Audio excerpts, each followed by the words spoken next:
আমার ভাইকে হয়তো সবাই দেখেছেন, যাত্রাবাড়িতে যে ছেলেটাকে তার বন্ধু টেনে নিয়ে যাচ্ছিল আর পুলিশ বারবার গুলি করতেছিল। প্রিয় সুশীল সমাজের ব্যক্তিগণ সকলে এখানে উপস্থিত আছেন, অন্তর্বর্তীকালীন সরকারের উপদেষ্টারা উপস্থিত আছেন। আমি সকলের কাছে একটাই প্রশ্ন রাখতে চাই। আমি সারা বাংলাদেশের শহীদদের নিয়ে কাজ করি, 500 শতাধিক শহীদ ফ্যামিলি আমার সাথে কানেক্টেড। তারা সকলেরই একটা প্রশ্ন, আদৌ কি আমরা স্বাধীন? আদৌ কি এই হত্যাকাণ্ডগুলোর বিচার হবে? যদি হয়, আজকে 5 মাসে আমরা কি দেখেছি? নিয়ার অ্যাবাউট 1000 মানুষ, মায়ের সন্তান মারা গেছে। একটা হত্যাকাণ্ডে যদি একটা পুলিশ জড়িত থাকে তাহলে 1000 পুলিশ গ্রেফতার হওয়ার কথা ছিল। একটা হত্যাকাণ্ডে যদি 2টা পুলিশ জড়িত থাকে 2000 পুলিশ গ্রেফতার হওয়ার কথা ছিল। এই পর্যন্ত কয়টা পুলিশ গ্রেফতার হয়েছে? আপনাদের কাছে আমি প্রশ্ন রেখে গেলাম।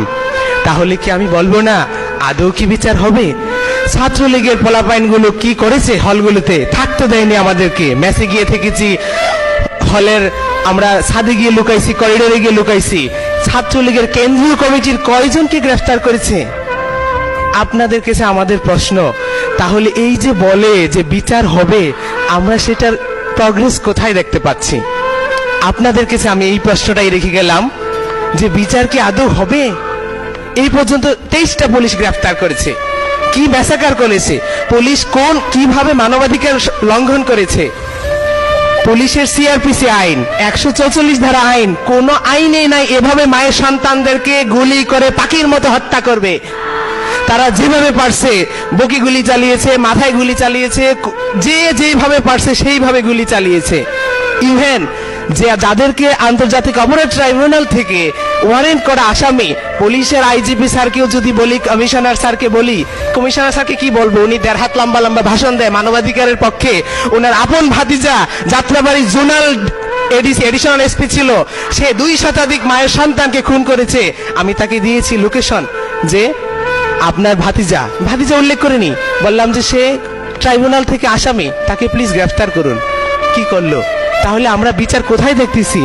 প্লিজ মাননীয় উপদেষ্টারা, সংস্কার কমিশনের যারা উপস্থিত আছেন, আপনাদের কাছে আমাদের একটাই কষ্ট, একটাই দাবি, চোখটা বন্ধ করে সেই মায়ের কথা চিন্তা করেন, যেই মা অন্যের বাড়িতে কাজ করে তার সন্তানকে এত বড় লালন পালন করেছে, দেশের জন্য ছেড়ে দিয়েছে, দেশকে স্বাধীন করার জন্য, ফেসিবাদ মুক্ত করার জন্য। সেই বাবার কথা একটু চিন্তা করেন চোখটা বন্ধ করে, যে নাইট গার্ডের চাকরি করে, সিএনজি চালিয়ে, রিক্সা চালিয়ে তার সন্তানকে এত বড় করেছে, দেশের জন্য, দেশকে ফেসিবাদ মুক্ত করার জন্য ছেড়ে দিয়েছে, দেশকে স্বাধীন করার জন্য। ওদের সংস্কার হবে, নির্বাচন হবে, কিন্তু বিচারের দিকে আপনারা একটু মনোযোগ দেন, বিচারের কথা বলেন। এই পর্যন্ত এতগুলো উপদেষ্টা, এটাই দুঃখ লাগে, কেউই এই বিষয়ে কথা বলে না।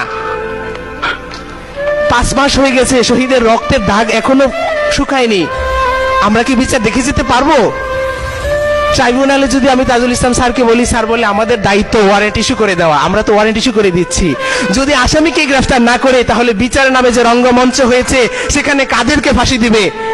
শেখের বেটি হাসিনাকে যদি 1000 বার ফাঁসি দেয়, তাও বাংলার মানুষের মন শান্তি হবে না। কিন্তু তার সাথে তার যে দোষররা ছিল তাদেরকে কখন ফাঁসি দিবেন? তাদেরকে যদি গ্রেফতারই না করেন, তাহলে এই নাটক রঙ্গমঞ্চ বিচার নামে কি আদৌ হবে? আপনাদের কাছে প্রশ্ন রেখে গেলাম।